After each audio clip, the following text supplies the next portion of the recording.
Mesdames et messieurs, bonjour, bienvenue dans cette nouvelle vidéo sur l'impression 3D. Aujourd'hui, on va regarder la Tevo Little Monster. Ça faisait longtemps qu'on n'en avait pas parlé. Et puis, on va plus regarder le côté configuration dans Simplify 3D. Comment j'ai fait pour faire fonctionner cette imprimante-là adéquatement. Je vous avoue que mon profil n'est pas encore 100% terminé et j'espère avoir de votre aide pour être capable de le terminer parce que je suis bloqué à quelque part. J'ai passé plusieurs heures à essayer de régler ce problème-là. J'ai identifié la source du problème, sauf que peu importe les ajustements que je fais, j'arrive pas à régler ça. Et c'est pas un problème que j'ai juste sur celle-là, c'est un problème que j'essaie d'arranger sur pas mal toutes mes imprimantes. Donc même la Creality CR10, c'est du peaufinage rendu là, c'est rendre les impressions meilleures, pas juste fonctionnelles, vraiment belles, voilà. Donc je vais vous montrer comment on calibre cette imprimante-là, je vais vous montrer mon profil dans Simplify 3D, puis ensuite plus vers la deuxième moitié de la vidéo, je vous parlerai du problème que j'ai identifié, les paramètres aussi que j'ai ciblés, les paramètres qui pourraient être utiles pour régler ce problème-là, puis on ira plus en détail là-dedans dans la résolution de problème. Alors déjà, je vous rappelle que les capteurs de position Home sont en haut, donc contrairement aux imprimantes cartésiennes où est-ce que on se met complètement à gauche, on descend complètement en bas et on recule le plateau au complet pour être à Home. Là ici, ce qu'on fait, c'est que tous les axes, on les amène en haut. Voilà, donc ça va aller dans nos capteurs optiques juste ici. Et vu que la position Home, elle est en haut, ben ça fait qu'on ne peut pas prendre le petit bout de papier et vérifier l'espace entre la buse et le plateau chauffant, puisqu'il y a environ 500 mm d'espace entre les deux. Et une feuille de papier, c'est un peu moins épais que 500 mm, n'est-ce pas? C'est pour ça que dans notre G-code, on va avoir un genre de offset qu'on va pouvoir ajuster. Donc, on va commencer avec un offset qui est assez léger. Comme ça, l'imprimante va probablement être 1 ou 2 mm trop haut, par exemple. Puis ensuite, ben, on va graduellement ajuster notre offset pour que la buse, pour que la tête d'impression, elle descende tranquillement sans aller frotter sur le plateau. Parce que je sais pas si vous êtes capable de voir, mais ça, on voit un genre de fantôme benchy, là. Ça, c'est parce que la buse, elle était trop proche du plateau, ça a frotté, puis ça a fait un petit peu fondre le plastique. J'ai une petite égratignure ici, j'ai même un petit trou là, donc voilà. C'est pour ça que c'est important de passer quand même un bon petit moment à ajuster ça convenablement. Donc j'ai fait beaucoup de tests, et j'ai fait, récemment, j'ai fait encore plus de tests. Donc voilà, je me suis amusé à imprimer des petits chats, puis ensuite, ben, le problème dont je vais vous parler tantôt, il apparaissait plus tôt, donc je me suis mis à imprimer des débuts de chats, et ça, c'est des XYZ Calibration Cubes. Et tout ça, on en reparle tantôt. On va maintenant aller à l'ordinateur. Bienvenue à l'ordinateur. Donc, on est dans Simplify 3D. Encore une fois, le mien est installé en anglais. Vous pouvez l'avoir en français, bien sûr. Donc, les noms des options ne seront pas pareils, mais elles vont être au même endroit. Si vous n'avez pas vu ma vidéo sur Simplify 3D, je vais mettre un lien dans la description ou sinon, je vais peut-être faire apparaître une petite carte en haut à droite si j'y pense. Donc, ça va vous montrer un peu le logiciel, comment il fonctionne.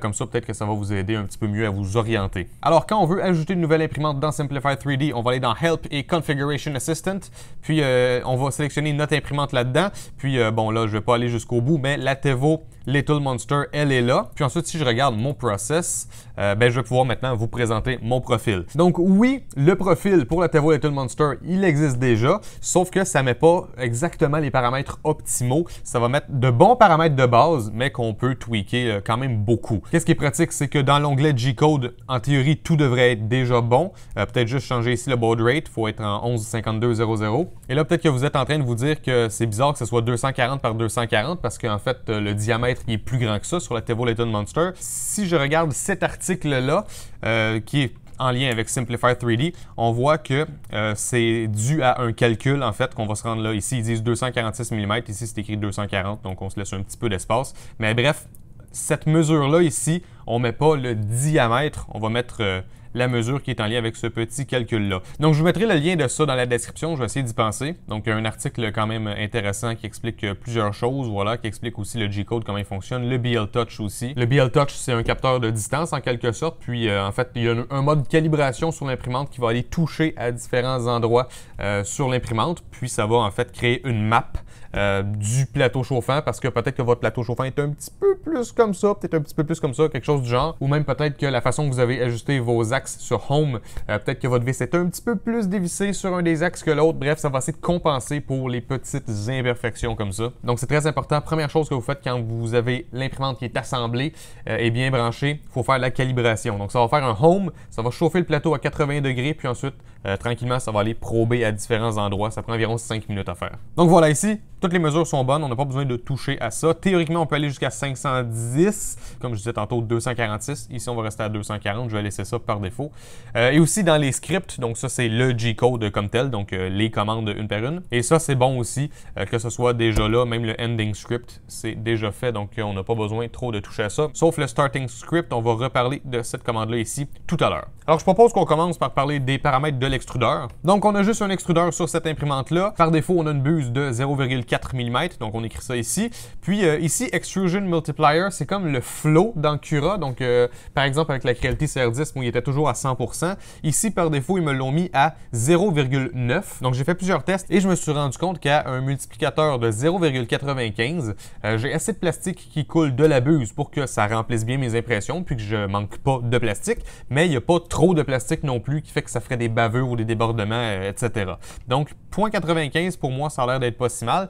Puis ensuite, Extrusion Width, ça c'est juste recommandé de le mettre de la même dimension que le diamètre de la buse. Donc, on se compliquera pas la tête avec ça. Bien sûr, on veut de la rétraction, sauf si on imprime avec du filament flexible. C'est recommandé de ne pas mettre de rétraction. Avec l'extrudeur qu'il y a là-dessus, on veut pas aller à plus de 2 mm.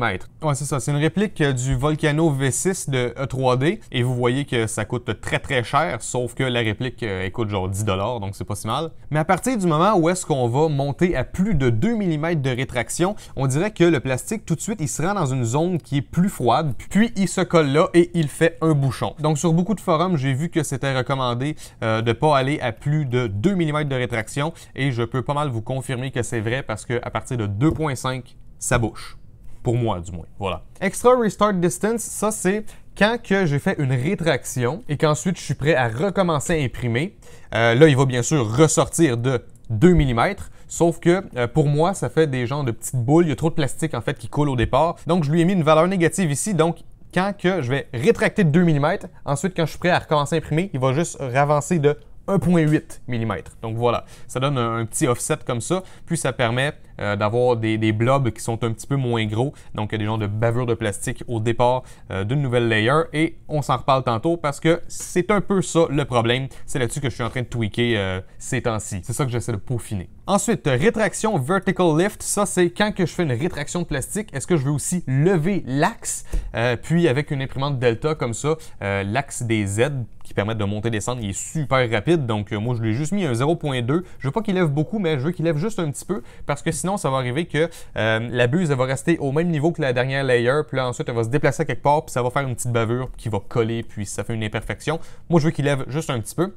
Retraction speed 100 mm/s, l'extrudeur là-dessus, c'est une copie de l'extrudeur Titan si je ne me trompe pas, puis il est capable de prendre ça 100 mm/s, donc ça fait que les rétractions sont extrêmement rapides. Et d'ailleurs, j'ai remarqué que l'extrudeur il chauffe un petit peu, donc c'est pour ça que j'ai mis un genre de petit radiateur sur le moteur de l'extrudeur. En fait, je pourrais vous le montrer. Donc vous voyez ici, ça c'est le moteur de l'extrudeur, puis j'ai collé un petit radiateur comme ça, donc vous voyez une petite surface en dessous, puis ensuite ici j'ai des petites ailettes. J'ai mis de la pâte thermique d'ordinateur, donc entre le moteur et le bout de métal, puis ensuite j'ai attaché ça avec des attaches plastiques, et puis je sais pas à quel point ça aide, mais les petites ailettes elles deviennent tièdes, elles deviennent un petit peu chaudes, donc il y a quand même une amélioration. Ensuite, ce paramètre-là, Coast at End, c'est qu'à la fin d'un périmètre, on peut mettre une certaine distance où est-ce qu'il n'y a plus de plastique qui sort. Donc, il y a juste en quelque sorte la gravité qui fait que le plastique qui fond, ben, il continue de sortir, mais on arrête de pousser du plastique à la fin du périmètre. Sinon, ça peut faire encore une fois des petites boules de plastique. Et ensuite, Wipe Nozzle, ça c'est à la fin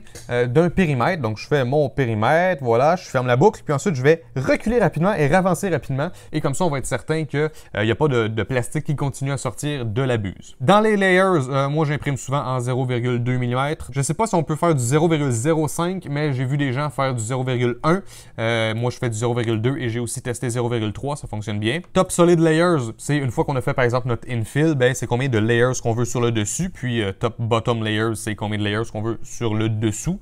Donc 4, moi j'ai trouvé que ça remplit bien, on voit pas au travers, puis ça semble être solide. Les périmètres, c'est combien de fois qu'on veut passer avec la buse sur les contours de la forme. Donc 2 périmètres, on va passer 2 fois tout le tour de la pièce. Puis 2 et 3 en général, c'est assez solide, donc ça dépend qu'est-ce que vous faites. Outline Direction, ça, ce que ça fait, c'est que quand on va être en train, par exemple, de finir un infill, on va décider est-ce que je fais les périmètres de l'intérieur vers l'extérieur ou de l'extérieur vers l'intérieur. Donc voilà, c'est tout ce que ça change. Ça, j'ai pas touché à ça. Single Outline Corkscrew, ce qui est cool de ça, c'est Vase Mode. Peut-être que vous en avez déjà entendu parler. Si vous voulez fabriquer un vase, ben ça va essentiellement mettre 0 infill, juste un périmètre. Et ça va faire en sorte que quand vous faites vos layers de un périmètre, donc pour faire un vase par exemple, un vase pour mettre, je sais pas, de l'eau, des plantes, truc du genre, qui est vide à l'intérieur, ben au lieu de faire une layer, ensuite lever, et faire une layer et ensuite lever, ben ça va juste faire une genre de spirale qui monte graduellement. Donc ça peut être très très cool. Donc encore une fois, si vous voulez faire des vases, vous pouvez faire ça. Ici, First Layer Settings. Ça ici, c'est la hauteur de la première layer. Moi, j'ai mis 80%, donc j'approche la buse un peu plus près du plateau chauffant que 0,2 mm et ça fait que mon plastique, on s'assure qu'il va bien coller. Puis ensuite, Layer Width, c'est en quelque sorte quelle quantité de plastique qu'on fait sortir. Moi, j'ai juste mis à 100%, puis c'est bien. Puis ensuite, Layer Speed, c'est la vitesse à laquelle on va faire cette première layer-là. Moi, j'ai mis 30%, puis ma vitesse par défaut, c'est 150 mm/s. Donc voilà, 30% de 150 mm/s. Pour moi, c'est assez lent, ça colle bien. Ensuite, Start Point. Moi, en fait, je le mettrais plus là, mais bref, on peut jouer avec ça un peu. Soit qu'on fait que quand je fais un périmètre, je commence toujours au même endroit, soit je commence à un endroit qui est optimisé pour que ça soit rapide, soit que je recommence à un endroit qui est au hasard. Donc voilà, ça permet de choisir ça. Additions, j'en avais parlé un petit peu aussi. Moi, j'aime ça mettre une skirt de une layer qui est à 4 mm de l'objet et qui fait 4 périmètres.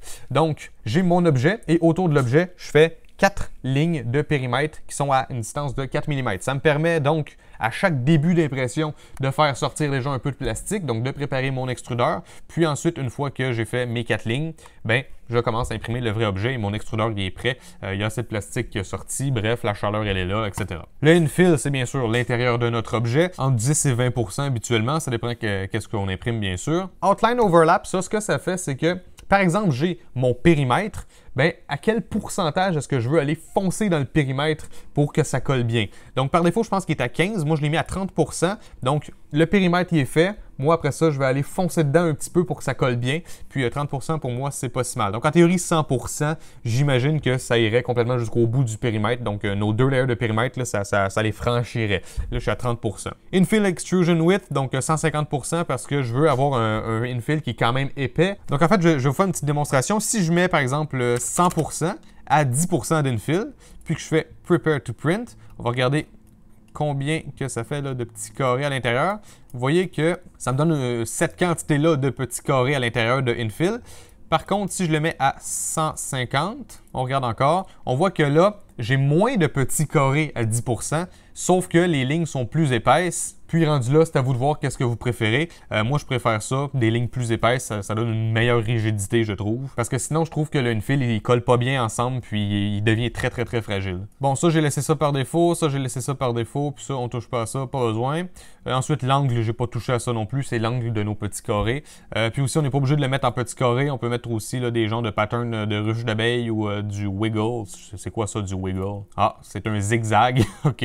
Ou des triangles, ou bref, peu importe. Support, j'ai rien imprimé encore avec du support sur cette imprimante-là, mais c'est ici qu'on va pouvoir tweaker ça. Donc, si vous faites des objets qui ont des trucs qui sont dans le vide, ben, du support, ça peut être intéressant. Côté température, moi, j'imprime à 210 degrés, puis j'ai pas expérimenté encore avec le fait que, par exemple, à partir de la layer 10, je peux être à 190 degrés si je veux. Je peux faire le nombre de points que je veux. Moi, je fais juste imprimer toujours à 210.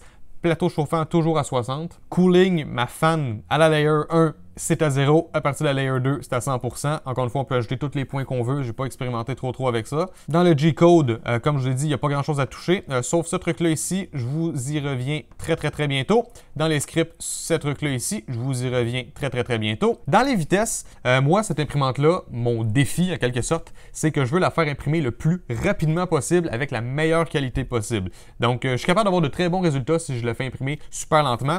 Et ça ici, je suis presque capable d'avoir de très bons résultats résultat à 150 mm/s. Donc ça ici, c'est mes périmètres. Donc moi, mon périmètre, je le fais à 60% de cette vitesse-là. Donc ça va ralentir un petit peu, puis ça va nous aider à avoir une meilleure qualité. Ensuite, ça ici, je pense que dans la vidéo précédente sur Simplifier 3D, j'avais juste dit que c'était pour le infill, mais non, c'est pas pour le infill, c'est pour faire le bottom layer et le top layer. Donc nous, on a dit qu'on voulait 4 layers en bas et 4 layers sur le dessus. Puis en fait, ces layers-là, on veut qu'elles soient belles, donc il faut jouer un petit peu avec les paramètres là-dessus. Mais moi, même à 90% de 150 mm/s, ma bottom layer que je regarde en ce moment, elle est quand même très correcte. Et bon, le petit cube que j'ai en ce moment, il n'est pas fini, donc je vois pas la top layer. Ah voilà, j'en ai trouvé un. Donc, bon, 90, c'est probablement trop rapide, là. Si vous voulez être safe, 70% peut-être, mais moi, je vais le mettre à 80, disons. Je veux que ça soit rapide, voilà. Donc bref, ça, les pourcentages, vous pouvez jouer avec ça. Ça, c'est pour le support. Et ça, c'est quand on est en train de se déplacer, qu'on n'est pas nécessairement en train d'imprimer. Moi, je mets ça à 300 mm/s.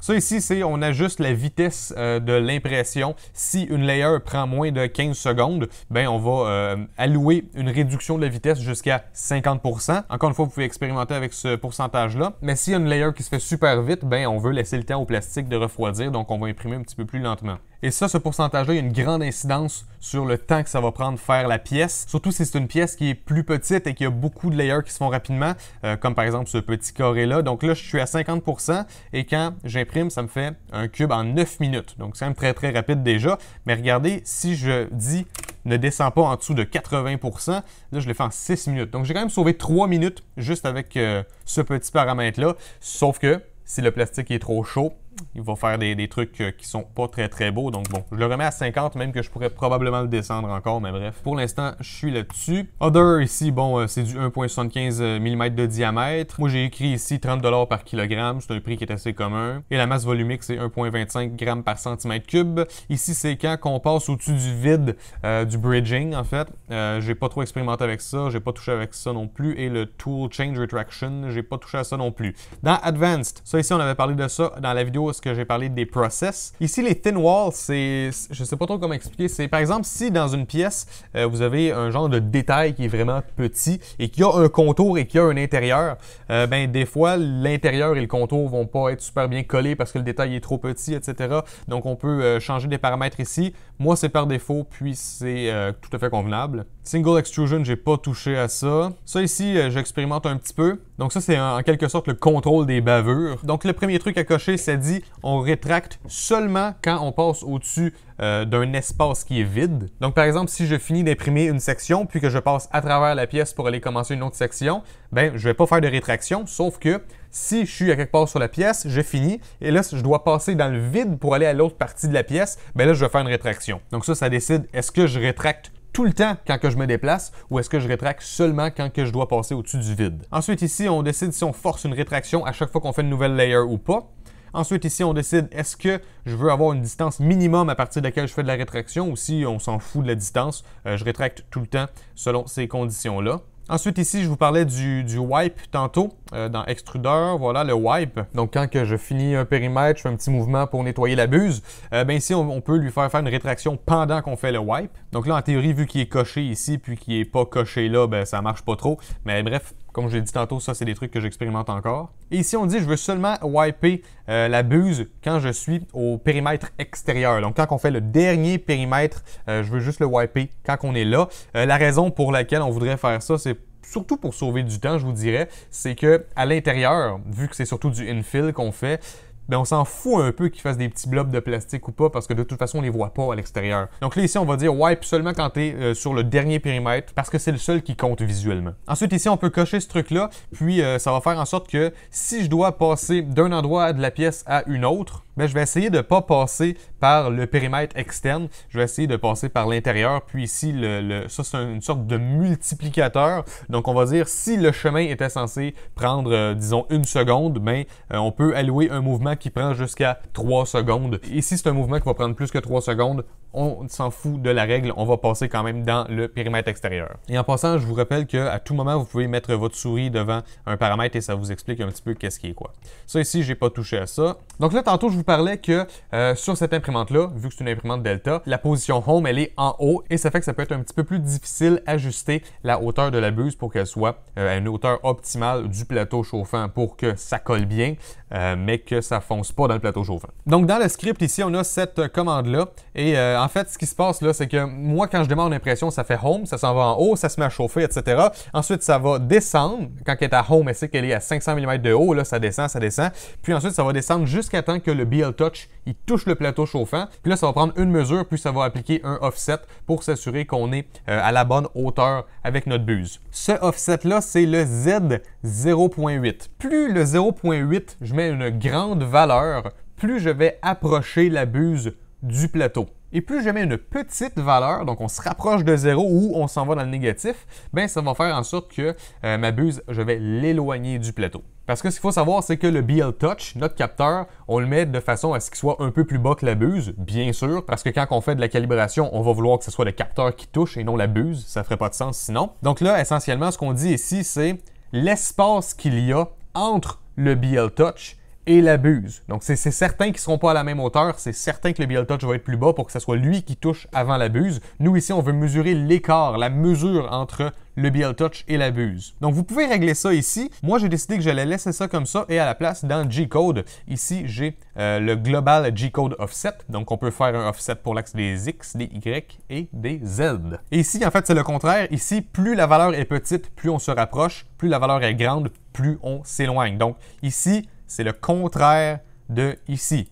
Ici, une grande valeur, c'est plus proche. Ici, une petite valeur, c'est plus proche. Donc là, en théorie, si on additionne ces trucs-là, ça ferait que j'ai un offset de 0.8 plus 0.62. Donc, un offset de 1,42 mm et c'est 1,42 mm vers le bas. Donc, pour moi, l'écart entre le BL Touch et la buse, c'est de 1,42 mm. Donc ça prend du temps, faut juste faire des essais-erreurs, voilà. Puis en fait, téléchargez-vous un truc qui imprime genre une ou deux layers d'épais, puis faites juste tester comme ça. Donc bien sûr, vous calibrez l'imprimante avant, donc la calibration qui prend 5 minutes que je vous ai parlé au début de la vidéo, donc c'est dans le menu de l'imprimante. Ensuite ici, commencez à 0 et ici, laissez-le à 0.8. Regardez c'est quoi l'espace qu'il y a entre la buse, regardez quel genre d'impression ça vous donne, puis ensuite vous allez avoir une bonne idée de est-ce que je dois me rapprocher ou pas. Et allez-y vraiment graduellement. C'est le meilleur conseil que je peux vous donner. Donc maintenant qu'on a parlé de tout ça, je veux vous montrer ce que je vous disais tantôt qui était en quelque sorte mon problème actuellement. Donc on va retourner sur la caméra.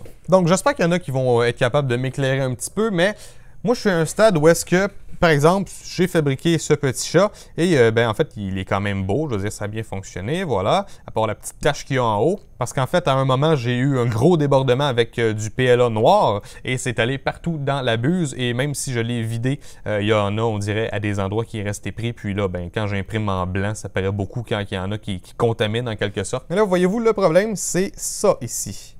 Sur les côtés, j'ai toujours ces genres de petits blobs de plastique. Donc, j'ai réussi à quand même beaucoup les améliorer. Donc, ça, c'est le premier que je vous ai montré. Donc, regardez ici dans le cou du chat.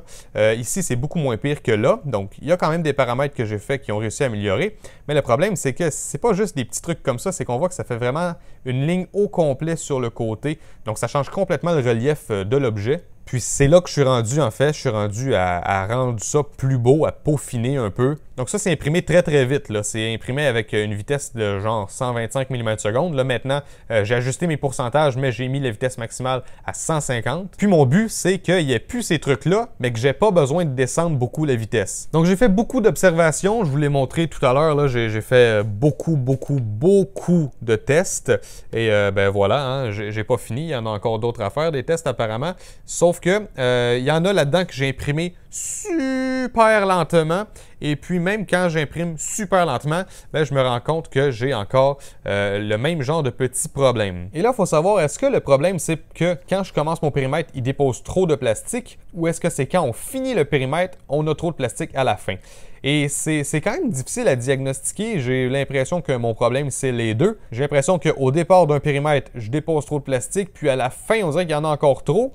Mais même quand j'ajuste les paramètres qui font qu'on a moins de plastique qui coule au début et qu'on a aussi moins de plastique qui coule à la fin, j'ai toujours ces lignes-là ici. Et ça, c'est un problème que j'ai aussi sur la Creality CR10, par exemple. Donc, on voit là ici les petites bavures sur le côté. Ça, c'est quand on fait un nouveau périmètre ou peut-être que c'est quand on fait une rétraction. J'ai pas trop regardé avec la Creality CR10 ce problème-là. Mais moi, ici, sur la Tevo Little Monster, ça n'avait pas vraiment lien avec les rétractions. C'était vraiment quand je commence et quand je finis un périmètre, qu'à chaque fois, ça fait un petit blob, puis ça change en fait la qualité. C'est quand même décevant. Alors, comme je vous avais montré tantôt, ici, ça, c'est un offset pour déposer moins de plastique au début d'une nouvelle layer.